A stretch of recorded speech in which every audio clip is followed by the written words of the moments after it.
Bonjour à tous, bienvenue dans les interviews Sibyl, la plateforme qui vous permet de prendre rendez-vous avec des professionnels holistiques et du bien-être et vous accompagner dans votre cheminement et dans votre parcours personnel. Et on retrouve aujourd'hui Camille, qui est astrologue, et elle va se présenter aujourd'hui du coup dans cet échange. Bonjour, merci pour cette invitation. Alors, je suis astrologue depuis 1 an, j'ai 26 ans et je suis maman d'un petit garçon. Je me suis installée à Lyon il y a 2 ans maintenant. Donc, en fait, j'exerce sur les réseaux sociaux et je développe aussi mon activité sur Lyon directement. D'ailleurs, je suis très contente d'être sur Lyon parce que ça nous permet de nous rencontrer. Oui. Et, euh, et voilà. Ok, merci beaucoup. Pour toi, du coup, en quoi consiste l'astrologie? Comment t'en es venue à découvrir ces pratiques, à travailler dans l'astrologie? Alors, du coup, moi, l'astrologie, je connais l'astrologie comme un peu tout le monde, on va dire, via les sites commerciaux, etc., Mhm. où j'allais souvent dessus quand j'étais adolescente pour un peu comprendre quelle était ma particularité, etc., et aussi lire certaines descriptions de ma famille aussi. Et en fait, j'ai commencé à développer l'astrologie quand je me suis enfin comment dire, après m'être intéressée au design humain, human design. Euh, et en fait, grâce à l'astrologie, j'ai vraiment pu me connecter à tous les rituels de pleine lune, de nouvelle lune, etc. Pendant une phase de ma vie où ça allait pas trop. Mhm. Euh, Après une séparation, pour être plus exact. Et ça m'a fait énormément de bien. Et en fait, en essayant de chercher davantage de réponses pour moi-même, en fait, j'ai commencé juste à finalement m'entraîner sans m'en rendre compte, m'entraîner à lire ma propre carte du ciel, donc thème astral aussi, ça s'appelle. Mhm.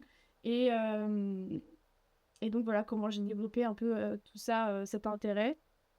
Et après mon activité, ça s'est un peu déclenché tout seul en fait finalement. Voilà. Ok. Donc les prestations que tu proposes, on en reparlera dans un second temps de cet échange.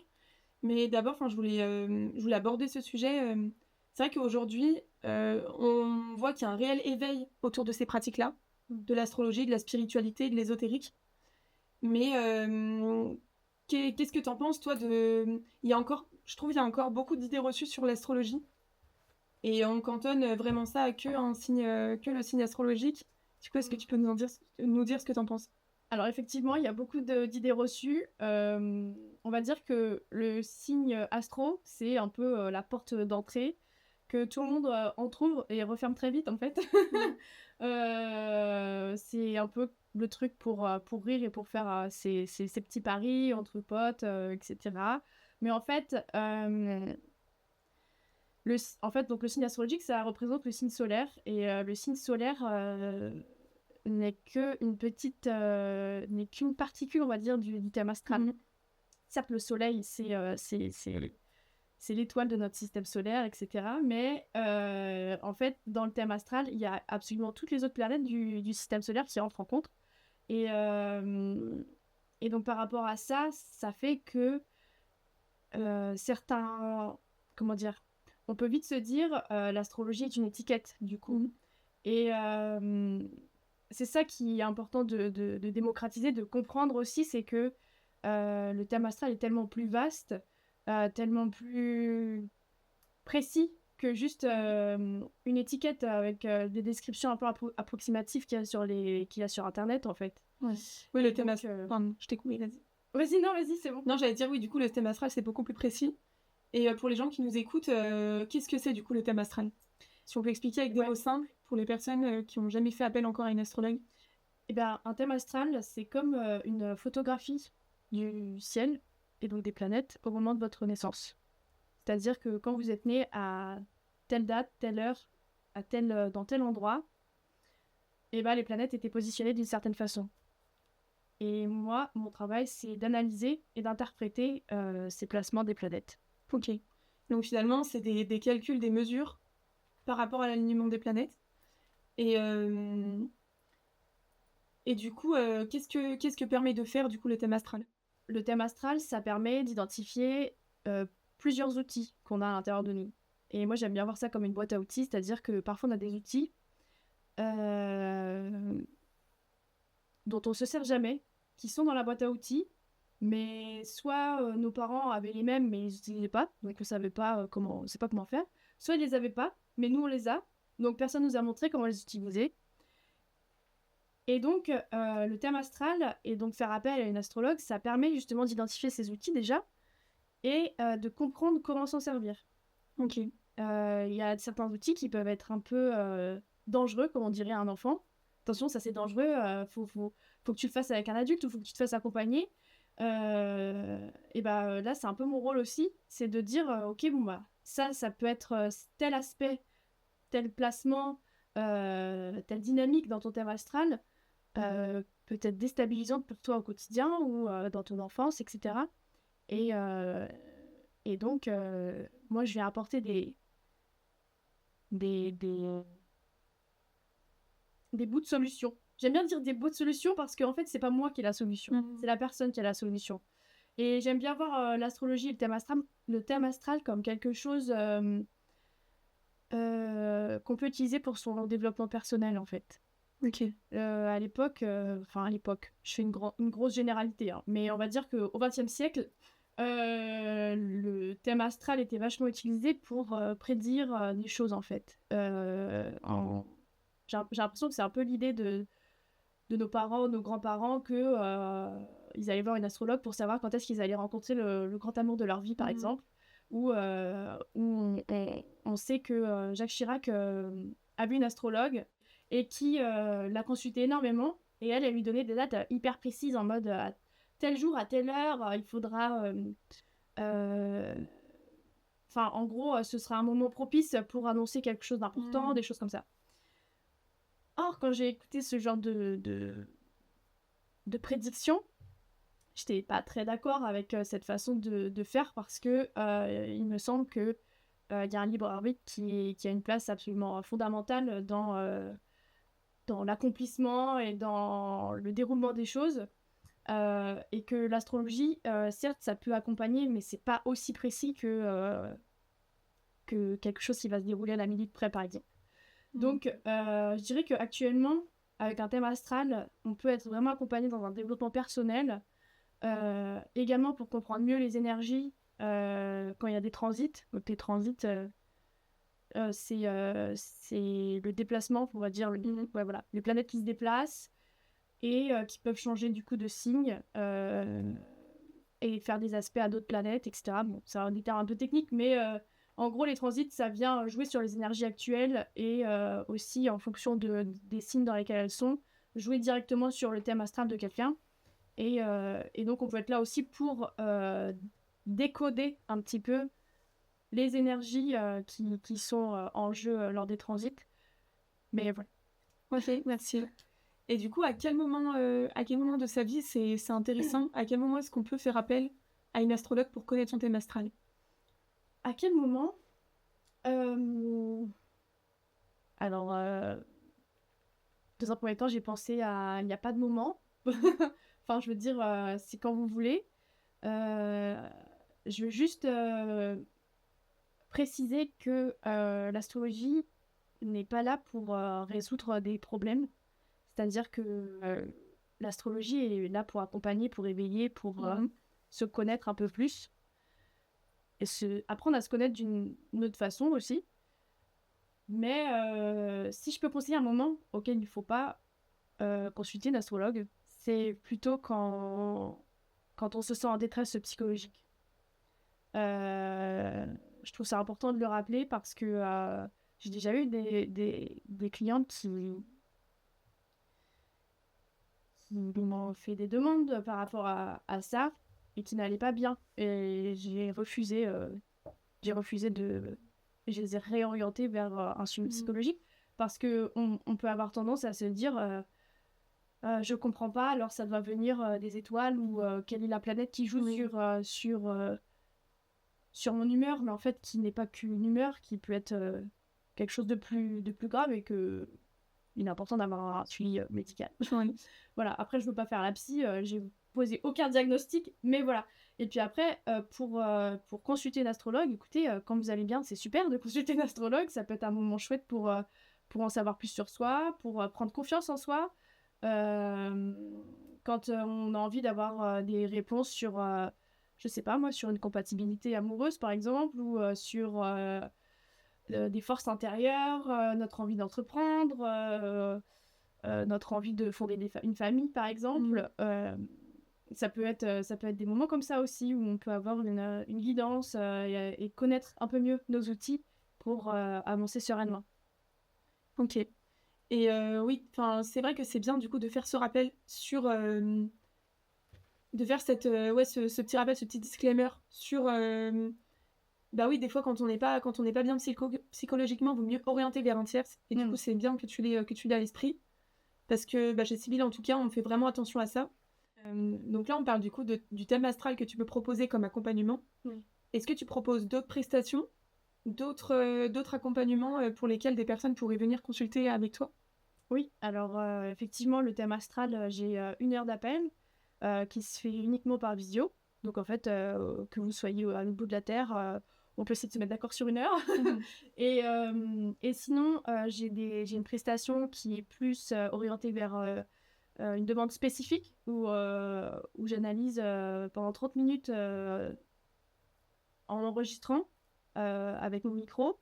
Et je réponds à la question en particulier pour apporter un peu plus de vision, de sérénité la personne qui fait sa demande. Et donc voilà. Et puis je fais aussi des analyses de pleine lune et de nouvelle lune qui très récemment s'est transformée en analyse de transit en fait plus largement parce que toutes les planètes avancent, il n'y a pas que la lune. La lune qui n'est pas une planète, hein, qu'on ne vienne pas m'attraper. euh, et, euh, et donc voilà, donc ça c'est une prestation de 10 minutes qui est plutôt rapide, mais qui apporte en général pas mal de réponses sur juste comment on se sent à l'instant T, dans sa semaine ou des choses comme ça. Donc ça peut être intéressant. Et du coup, donc ça, ce que tu proposes là, du coup, c'est des séances en one shot. Est-ce que tu proposes aussi des accompagnements? Oui, je propose un accompagnement qui s'appelle Quantum Astro. C'est un accompagnement introspectif de 3 mois qui se divise en 3 appels, plus un appel bilan. Donc pendant ces 3 appels, on aborde la personnalité, l'individualité, ensuite tout l'aspect professionnel et financier, et en 3e, on va aborder les relations, le relationnel, etc. Et si la personne en a envie, on peut aussi aborder l'aspect spirituel.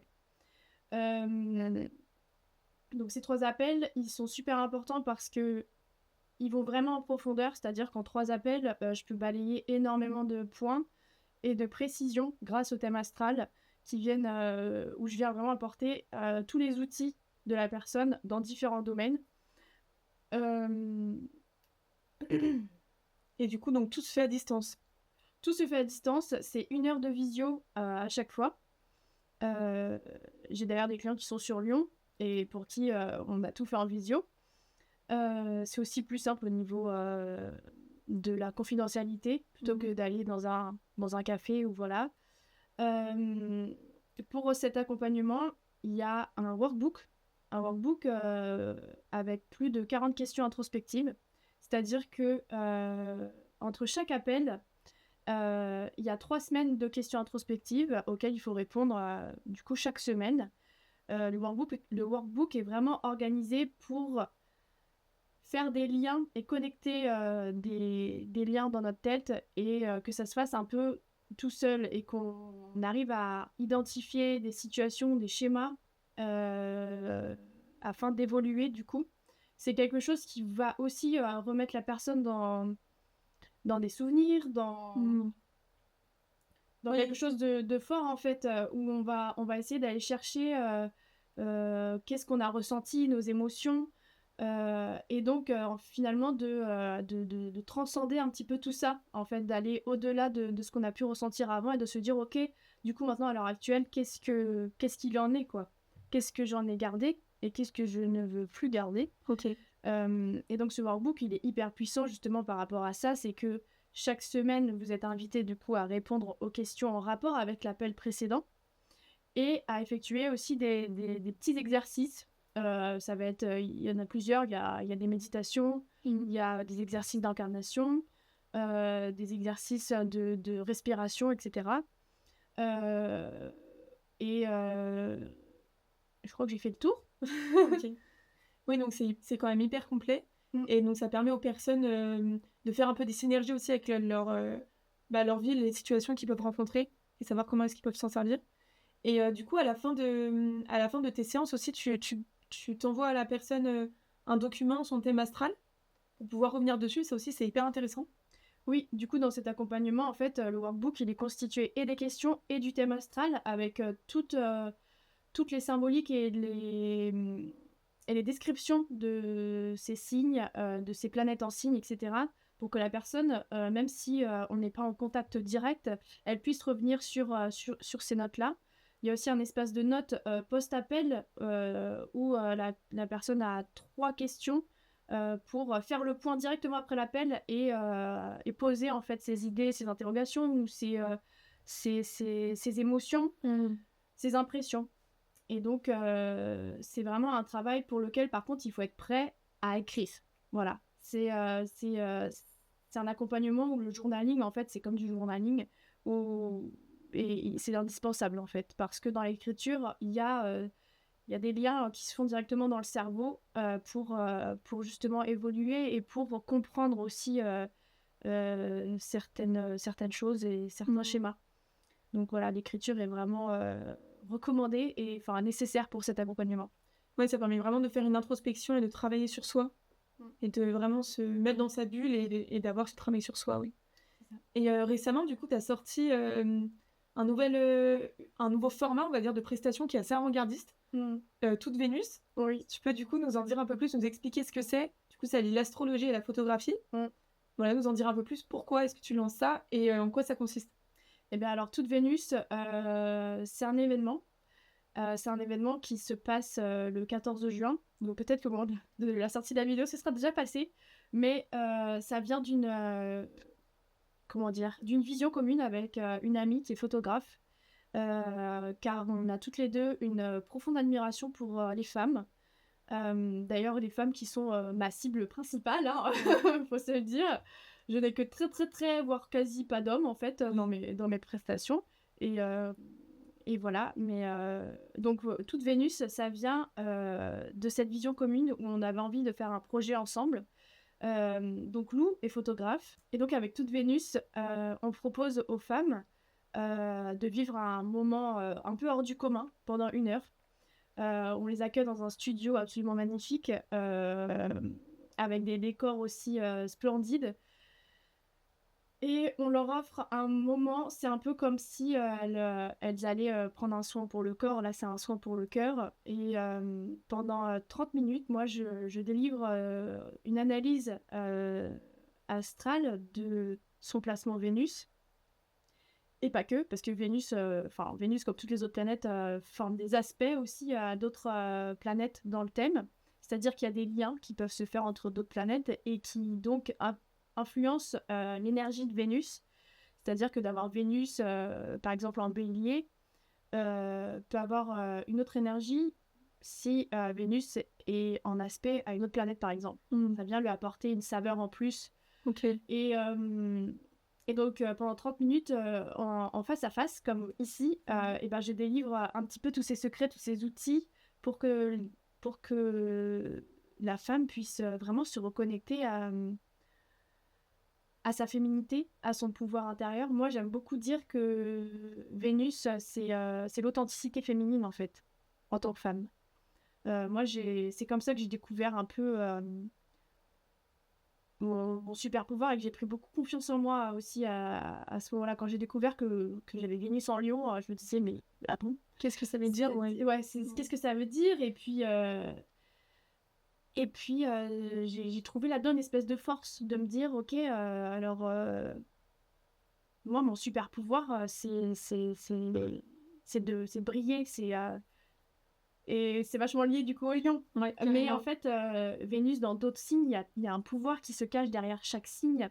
Et moi, c'est un peu mon rôle du coup à ce moment-là, de venir aussi apporter un mindset précis pour que la femme puisse se dire, ok, je suis vraiment une déesse Et là, juste après, je vais venir immortaliser ça. Et je vais venir C'est trop chouette. immortaliser, du coup, la déesse que je suis, en fait. Et on veut pas attendre qu'il y ait... comment dire? On veut pas attendre qu'il y ait une espèce de prise de conscience et de recul, etc. On veut qu'il y ait comme un espèce de coaching où moi, je te dis, mais alors voilà, ta Vénus, elle fonctionne comme ça, comme ça, comme ça. Tu peux rencontrer tel challenge. Et je suis là pour t'apporter aussi quelques solutions. Et juste après, il y a la séance photo avec Lou qui vient aussi guider et apporter un regard hyper pur et beau sur l'incarnation de Vénus chez la femme qui vient me voir, quoi. Trop bien. C'est un peu du coup pour déclencher le déclic. Un peu, et ne pas attendre qu'il arrive dans une autre situation. C'est ça. Et puis se dire, t'as pas le temps de réfléchir, c'est ok, waouh, c'est fou, je me sens trop bien, du coup, ok, je savais pas tout ça sur moi. Bon, bah, ok. Et en fait, c'est pas, t'as pas à attendre, bon, bah, alors dans une semaine, je sais pas, je vais m'acheter une nouvelle robe. Non, là, dans la minute qui suit, tu vas te faire prendre en photo, en fait. Et la photo, c'est un outil extrêmement puissant, je trouve, pour l'appropriation de soi, l'affirmation de soi, renouer avec son image personnelle, et aussi se sublimer. En fait, c'est un moment où tu as le droit d'en faire des caisses, par exemple, en fait. Ou si t'as pas envie d'en faire des caisses, mais d'être dans la douceur, d'être dans la réception, d'être dans finalement, te laisser guider aussi, parce que c'est le travail de Lou, de guider les femmes à se sentir bien devant l'objectif et qu'elles puissent aussi se redécouvrir d'une nouvelle façon. Donc là, déjà, elles se redécouvrent d'une façon un peu spirituelle, slash personnelle, authentique, mais en plus, elles se redécouvrent dans leur image. Et on peut voir... Enfin, c'est sûr que ça se voit entre le moment où elle rentre et elle ne sait pas tout ce qui va lui arriver et le moment où elle sort et elle reçoit ses photos ensuite. C'est trop bien. Enfin, en tout cas, ça va être un joli moment et on a trop hâte d'avoir du coup d'avoir un retour sur cet événement et ça va être trop chouette. Oui. Du coup, on a parlé de Vénus en Lion, tout ça. Est-ce que tu peux nous dire en fait qu'est-ce que ça veut dire et un peu nous donner des exemples. On va peut-être pas balayer toutes les planètes, mais par exemple, Mercure, Vénus, on dit beaucoup Mercure rétrograde. Qu'est-ce que ça veut dire en fait? C'est un peu des mots qu'on entend souvent dans l'astrologie, mais quand on est un peu en dehors de cette sphère-là, qu'on connaît pas trop, est-ce qu'on peut donner un peu plus de description? Ouais. Alors, pour ce qui concerne les rétrogrades, en fait, il n'y a pas que Mercure qui est rétrograde, il y a aussi d'autres planètes, je ne vais pas rentrer dans les détails, mais la rétrograde, en fait, c'est... comment dire, c'est un peu comme une illusion d'optique vue de la Terre où on a l'impression que la planète finalement va dans l'autre sens que le sens habituel. La planète, elle va toujours dans son même sens en fait, mais c'est d'un point de vue de la Terre où c'est comme si elle allait dans l'autre sens. Et donc ce moment de rétrograde, il amène une période de réflexion, une période de ralentissement en fait. C'est comme si on prenait du recul finalement. On rétrograde. et pendant ces périodes-là, on dit souvent que quand Mercure rétrograde, ça va être le moment où il va y avoir des embrouilles, où il y a des gens qui vont revenir parce que, en fait, potentiellement, il y a des gens qui se remettent en question aussi à ce moment-là. Dans Mercure rétrograde, ça va être toute l'énergie de la communication, en fait. Mercure qui est associé à la communication, aux idées, à l'intellect, etc. Donc, il va y avoir vraiment une remise en question, peut-être personnelle, ça dépend aussi où Mercure est positionné dans le thème... Ça dépend où Mercure est positionné dans le thème astral. Mais voilà, il y a une invitation à cette remise en question. Et donc, parfois, il y a aussi de la communication un peu mal orchestrée, quoi. Donc, c'est-à-dire que ça peut être un moment où la communication est plus difficile aussi, parce qu'on a moins les mots, parce qu'on est plus dans notre tête. Dans l'introspection, tout ça. Dans l'introspection aussi, ouais. Dans la rétrograde, c'est vraiment un moment d'introspection. Okay. C'est clair. Parce qu'on dit beaucoup, par exemple, que quand Mercure rétrograde, c'est là où il faut pas prendre de décision, pas trop prendre de décisions hâtives et tout, et plutôt prendre du temps pour soi. C'est ça. Après, d'après moi, il faut pas non plus s'arrêter de vivre au moment où Mercure rétrograde, hein, parce que on voit beaucoup, ne prenez pas de décisions hâtives, ne retournez pas avec votre triste, bon, d'accord, mais en fait, vous pouvez prendre le temps de réfléchir une semaine ou deux, hein, et puis faire ce que vous avez envie de faire, tout simplement aussi. Comme j'ai dit, le libre arbitre est encore super important dans la vie de chacun. Et c'est clair que de réfléchir, de prendre le temps de réfléchir à ce moment-là en particulier, ça peut être intéressant. Et en fait, moi, ce que je trouve le plus intéressant, c'est de faire un travail sur soi-même pendant ces périodes-là en particulier, quoi. Récemment, en fait, c'est marrant parce que cette année, en 2025, la période du Ramadan et du Carême est tombée à peu près en même temps que Vénus rétrograde. Et Vénus rétrograde, il me semble que c'est tous les 2 ans. Et donc là, j'ai trouvé ça chouette que ça tombe à ce moment-là, dans le sens où, déjà, entre guillemets, religieusement, il y a une invitation à se reconnecter à soi et à s'en remettre à Dieu aussi, finalement, à une reconnexion spirituelle. Et Vénus, c'est vraiment le lien à l'autre, c'est l'union, c'est comment on se valorise aussi. Et comment on peut valoriser les autres. Mais donc, du coup, dans cette rétrograde, il y avait vraiment en plus une invitation à, et ben, finalement, à retrouver sa valeur et à s'apporter de l'amour, en plus de se tourner vers la spiritualité, en fait. Et donc voilà. Je voudrais aussi parler... on parle du signe astrologique et de l'ascendant. C'est quoi la différence entre les deux? Comment est-ce que l'ascendant peut avoir un rôle sur le signe astrologique? Est-ce qu'on peut expliquer un peu ça? Du coup, le signe astro, le signe solaire? Oui. Ouais. Alors, on parle souvent du Big 3. Big 3. Tiens, on rentre dans l'anglais. Le gros 3, tu sais. Okay. Non, mais voilà, les Anglais, ils appellent ça le Big 3. Et en fait, c'est le signe solaire, l'ascendant et le signe lunaire. Et en fait, ces 3 signes sont, on va dire, un peu les fondamentaux de la personnalité, si on ne s'attarde pas sur les autres planètes, du coup. Et avec déjà ces fondamentaux, on peut connaître les centres d'intérêt plus ou moins de la personne, comment elle va se comporter aussi envers les autres, etc. Comment elle se présente, quelle est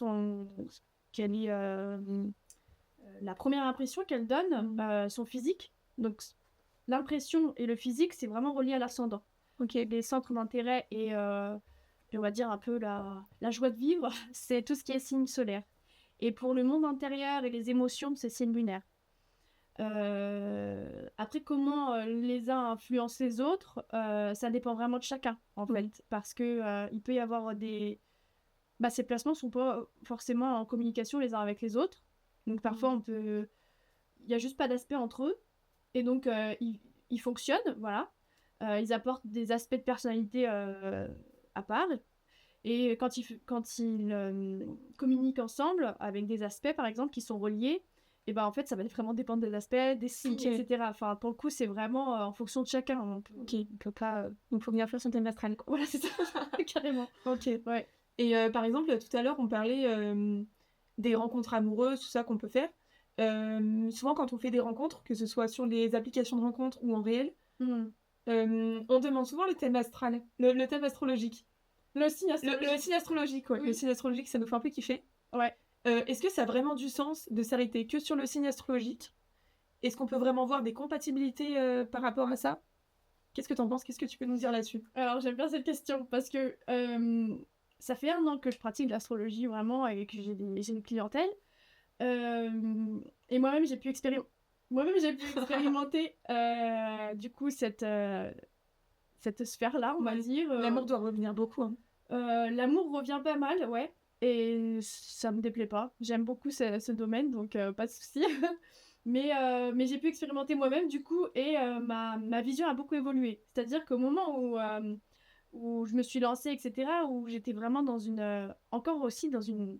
Comme j'ai dit, ça s'est fait tout seul, j'étais encore dans une découverte aussi de l'astrologie. Et donc, je grandis avec aussi mon savoir et les choses que j'apprends au fur et à mesure.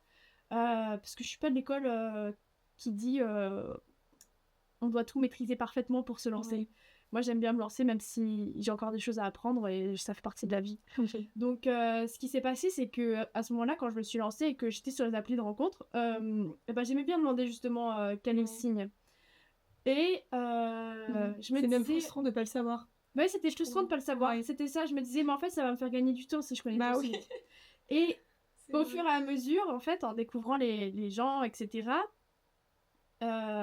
et moi-même, en faisant mes propres expériences, je me suis dit, en fait, je suis en train de me faire un a priori sur la personne, tout simplement, parce que ce n'est que son signe solaire. Je ne connais pas son thème astral. Et même si je connaissais son thème astral, comme je disais au début, le thème astral, c'est une boîte à outils. Les outils, on peut les utiliser pour faire des travaux, pour embellir, comme pour détruire, en fait, toute la maison. Donc, ça dépend aussi comment les gens utilisent leurs outils personnels. Et quelqu'un qui, de prime abord, pourrait ne pas correspondre avec moi, mes placements, ou voilà, bah, en fait, s'il utilise bien ses outils, peut-être que si, en fait, ça pourrait carrément marcher. Après, pour tout ce qui est compatibilité amoureuse, il existe du coup des synastries. La synastrie, en fait, c'est la superposition des deux thèmes. Et donc, de voir en fait les compatibilités, comment les planètes se positionnent les unes par rapport aux autres quand on superpose les deux thèmes astraux. C'est quoi, du coup, les deux thèmes astro qu'on peut... Ah bah, les deux thèmes astro des deux personnes. Oui, voilà, c'est ça. Ouais. Et donc, avec ça, on peut déjà avoir une meilleure vision de ce qui est compatible ou pas. Mais donc, voilà, pour en revenir plutôt à la période du dating, en fait, maintenant, je ne demande absolument plus les dates de naissance, voilà. Même si je ne date pas vraiment en ce moment. Mais maintenant, c'est clair que si je découvre quelqu'un, j'ai envie de découvrir la personne avant de découvrir son thème astral. J'ai pas envie d'avoir une a priori ou de te faire un a priori, de me faire, voilà, de faire une projection, en fait. Surtout que j'ai Neptune opposé à Vénus, moi, dans mon thème astral. Ce qui veut dire que niveau projection amoureuse, ça y va comme il faut. Donc, j'essaye au maximum, justement, d'équilibrer ça. Et finalement, ne pas demander le signe ni le thème astral. Parce qu'on peut se dire, bon, bah, si le signe solaire, ça en dit pas plus, bah, je vais lui demander son heure de naissance et son lieu de naissance. Comme ça, au moins, j'ai son thème astral. Mais non, en fait, je trouve que ça marche pas non plus. Et là où je trouve intéressant de regarder vraiment plus les compatibilités astrales, c'est quand ça fait quelques mois déjà qu'on se fréquente et qu'on a envie de construire quelque chose. Parce que c'est vrai que oui, on peut avoir des a priori, par exemple, de se dire, je sais pas, moi, je m'entends pas du tout avec les sagittaires. Et du coup, de se dire, bon, bah, si je rencontre un sagittaire, même que ce soit amoureux ou amical, bah, du coup, je vais rester loin, alors que, comme tu dis, ça reste que le signe solaire. C'est ça. Et puis, il peut y avoir je sais pas comment dire, mais puis avoir un sagittaire, ascendant cancer, et là tu peux te dire ah mais en fait je m'entends super bien avec les cancers, et puis tu vois, enfin au final après après il y a de la nuance partout. C'est vrai qu'au niveau énergétique parfois avec un signe solaire, et alors est-ce que c'est de l'auto-manifestation ou de l'auto-sabotage, je ne sais pas. C'est-à-dire que il peut y avoir aussi quelque chose qui revient souvent, c'est-à-dire oui, bah je m'entends pas trop avec tel signe. Et quand tu te dis bon bah je vais entre guillemets laisser une chance à ce signe-là pour voir comment ça évolue, et que finalement ça n'évolue pas bien, et là tu peux te dire bon bah voilà, je le savais. J'ai expérimenté aussi ça, et c'est vrai que parfois, alors voilà, c'est là où j'en reviens, est-ce que c'est de l'auto-sabotage ou est-ce que c'est de la manifestation aussi? On manifeste nos pensées, où on se dit, bon, bah, je le savais, je m'en doutais que ça allait pas marcher. Alors que si on partait sans aucun a priori, peut-être que finalement, on s'en foutrait, quoi. On s'en ficherait du signe solaire. Ouais. Alors que, oui, bah oui, si on a des a priori, des pensées, on va manifester dans un sens ou dans l'autre. Ouais. On manifeste toujours de toute façon, que ce soit positif ou négatif. Par exemple, bah, pendant un moment, moi, je me disais, moi, les signes d'eau, ça me gave et tout. Moi, je suis signe d'air. Pardon, je suis Gémeaux. Donc, et j'ai pas mal d'énergie feu aussi dans mon thème. Donc, ça, on va dire, ça a des potes, quoi. Je pas trop... je vais pas m'ennuyer. Mais, donc, du coup, je me disais, alors moi, les poissons et les cancers, c'est bon, j'ai donné, ça me saoule, blablabla. Et au final... Et au final... quand j'y réfléchis bien, bah, en fait, j'ai que des poissons et des cancers dans ma famille, et je les adore, et oui, parfois c'est pas facile, mais en fait, il n'y a pas que ça. C'est très émotif. C'est très émotif, mais en fait, moi-même, j'ai une lune en cancer, donc je comprends, en fait. Il y a, comment dire, en fait, j'ai envie d'accepter tout le monde, et ça sert à rien de se dire, j'aime pas tel signe, je m'entends pas avec le machin, les scorpions c'est vraiment des démons, les gémeaux c'est des gros manipulateurs, etc. Moi j'y crois pas à ça, en fait, pas du tout. Déjà parce que je suis gémeaux et que je le sais. Mais encore une fois, c'est une question d'outils et comment tu l'utilises. Et ouais, d'ailleurs tu disais tout à l'heure, du coup c'est signe de feu, d'air. Est-ce que tu peux nous dire ce que ça veut dire et quel signe on range dans quelle catégorie? Les signes, il y a 12 signes astrologiques ou 12 signes du zodiaque, ça dépend comment ils s'appellent. Et ces 12 signes sont, on va dire, 10. Donc, dans les éléments feu, on retrouve le bélier, le lion et le sagittaire. Dans les éléments air, on retrouve les gémeaux, les balances et les verseaux. Dans les éléments terre, on retrouve le taureau, la vierge et le capricorne. Et dans les éléments eau, on retrouve le cancer, le scorpion et le poisson. Et donc, chacun de ces éléments apporte une énergie particulière. C'est-à-dire que les éléments feu et air sont des énergies yang. On parle d'énergie masculine plus. Et dans les signes du coup de feu et d'eau, on va retrouver l'énergie yin, qui est une énergie plutôt féminine et posée.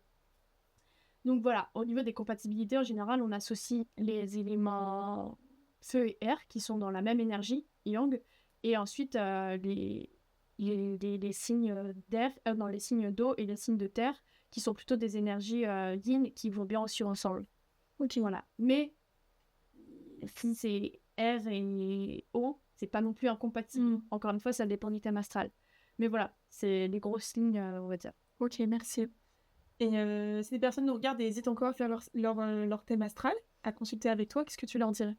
Je leur dirais, vous attendez quoi? Parce que... Alors moi, je vois ça vraiment comme du développement personnel, mais aussi comme quelque chose qui fait du bien de se reconnecter à soi, d'en apprendre plus sur soi, de comprendre aussi certains schémas. On peut vraiment parler, on peut parler de la famille, comme vraiment comment gagner de l'argent. Enfin, c'est très vaste et en même temps, ça peut être assez précis.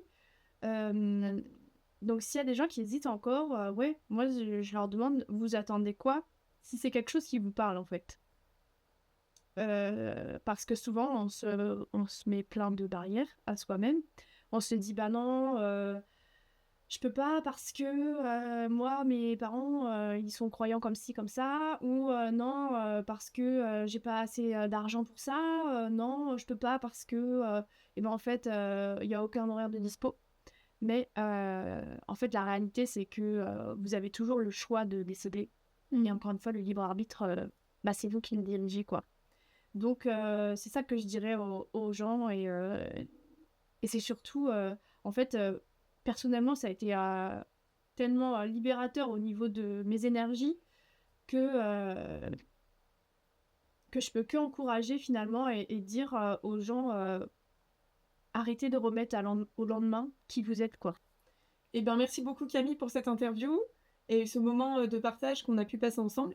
Où est-ce qu'on peut te retrouver pour les personnes qui nous regardent et qui veulent prendre rendez-vous avec toi? Alors déjà, avec plaisir pour l'interview. Et puis, vous pouvez me retrouver du coup sur Instagram, @camparent. Dans ma bio, vous pouvez prendre directement rendez-vous sur Sibylle pour prendre rendez-vous avec moi pendant 1 heure en vidéo. Et puis sinon, il y a tous les autres liens aussi d'inscription à mes événements et à mes prestations, donc sur Sibylle. Je suis un peu présente sur TikTok, mais surtout sur Instagram. Et vous pouvez aussi me contacter si vous voulez plus d'informations en message privé. Je me fais toujours une joie de répondre à tout le monde, car je tiens vraiment à apporter un maximum d'écoute et de chaleur humaine aussi à mes clientes. Voilà. Merci beaucoup. De toute façon, on mettra du coup tous les liens de Camille en dessous de la vidéo. Et on se retrouve du coup dans une prochaine vidéo, une prochaine interview avec un autre professionnel référencé sur Sibylle.